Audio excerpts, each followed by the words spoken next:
হলো guys chicken gravy ঝাল fry খেয়েছো কখনো? যদি না খেয়ে থাকো তাহলে এই রেসিপিটা শুধু তোমার জন্য। তো রেসিপিটা তৈরি করার জন্য এখানে আমি 1.5 কেজি পরিমাণ মুরগির মাংস নিয়েছি। আর মাংসগুলোকে দেখতেই পাচ্ছ একদম রেগুলার কাট করে কেটে নিয়েছি। এবার মাংসের গায়ে হলুদ মাখাবো গাইস। শুধু হলুদ মাখালে চলবে, সাথে লবণ মরিচ সব মাখাতে হবে। তাই আমি এখানে লবণ, হলুদের গুঁড়া এবং মরিচের গুঁড়া দিয়ে দিচ্ছি। এবার সবকিছু মাংসের গায়ে গায়ে মাখিয়ে নিব। তো দেখতেই পাচ্ছ গাইস মাংসগুলো মাখিয়ে নেওয়ার পর একদম হলুদের বলবয়ের মতো লাগতেছে। যাই হোক গাইস, একটু মজা করলাম। এবার এগুলোকে ভেজে নিতে হবে। তো মাংসগুলো ভাজার জন্য চুলে একটা ফ্রাই প্যান বসিয়ে এখানে 1 কাপ সয়াবিন তেল দিয়ে দিয়েছি। আর এই রান্নাটা করতে কিন্তু তেলটা একটু বেশি লাগে গাইস, আগেই বলে দিলাম। আবার চিপটামো করলে কিন্তু চলবে না। তেলটা গরম হয়ে যাওয়ার পর গাইস একটা একটা করে মাংস দিয়ে দিচ্ছি। মাংসগুলোকে কিন্তু একটু কড়া করে ভেজে নিতে হবে। যখন একটা পাশ হয়ে গিয়েছে এখন আমি উল্টে দিব।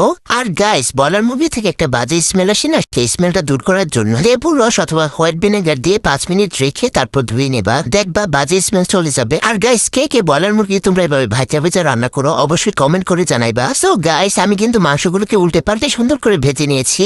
এবার সব উঠাই নেব, দেখতে পাচ্ছ সব উঠিয়ে নিয়েছি। এবার একই তেলে দিয়ে দিব বেশি করে পেঁয়াজ কুচি। সরি, আমি কিমা করে নিয়েছি পেঁয়াজগুলোকে। তো এখানে আমি 1.5 কাপ পরিমাণ পেঁয়াজ কুচি দিয়ে ইচ্ছা মতো গোটাগুটি করে ভেজে নেব। একেবারে কড়া করে ভাজবো না গাইস, হালকা একটু নরম হয়ে আসলে এখানে দিয়ে দিচ্ছি অন্যান্য মশলাগুলো।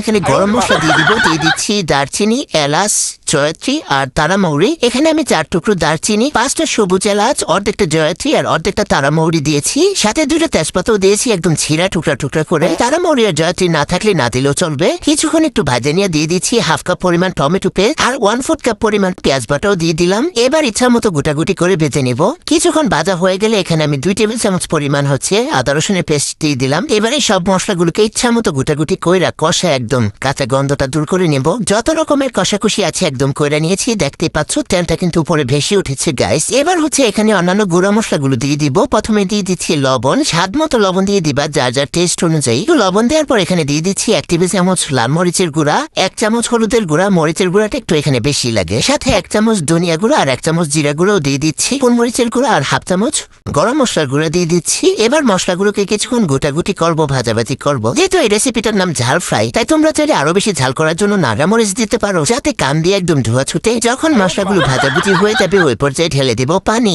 একটু বেশি করে পানি দিয়ে ইচ্ছা মতো গোটাগুটি করে কষাই নিব। যত বেশি কষাইবা গাইস তত বেশি এই গ্রেভিটা খেতে মজা লাগবে। দেখতেই পাচ্ছ কষাইতে কষাইতে কি সুন্দর তেল উপরে ভেসে উঠেছে। এবার এখানে দিয়ে দিব গাইস 1/2 কাপ ফেটানো টক দই। টক দইটাও দিয়ে ইচ্ছা মতো গোটাগুটি করে কষিয়ে নিয়েছি। যখন তেল উপরে ভেসে উঠেছে ওই পর্যায়ে ভেজে রাখা চিকেনগুলো দিয়ে দিব। এবার সব মিশিয়ে নিয়ে একটুখানি কষিয়ে নিয়ে দিয়ে দিব অল্প পরিমাণে ঝোল। এই রান্নাতে কিন্তু পানিটা একটু কমই দিতে হবে, কারণ এই রান্নাটা হবে মাখা মাখা গ্রেভি আর ভুনা ভুনা গাইস। তো ঢাকনা দিয়ে ডেকে মিডিয়াম আঁচে রান্না করে সিদ্ধ করে নিয়েছি মাংসগুলোকে। এই পর্যায়ে একটু নেড়েচেড়ে এখানে দিয়ে দিচ্ছি কয়েকটা কাঁচা পাকা মরিচ। এই পর্যায়ে মরিচটা দিলে খুবই সুন্দর ফ্লেভার আসে। একটু ঢাকনা দিয়ে ডেকে আবারও কিছুক্ষণ দমে রেখে দিয়েছি। সো গাইস এবার লোক এট দিস তরকারির চেহারা কি যে ইয়াম্মি লাগতেছে গাইস। আর খাইতেও কিন্তু ভীষণ মজা হয়েছিল। আমি পোলাওর সাথে সার্ভ করেছি, মানে নান, রুটি, পরোটা সবকিছুর সাথে যায় এই রেসিপিটা। তো এই চিকেন গ্রেভি ঝাল ফ্রাই রেসিপিটা তোমাদের কেমন লেগেছে অবশ্যই কমেন্টে জানাবা। আর ভালো লাগলে লাইক, কমেন্ট, শেয়ার করে দিবা। আজকে এখানে বিদায় নিচ্ছি। আল্লাহ হাফেজ।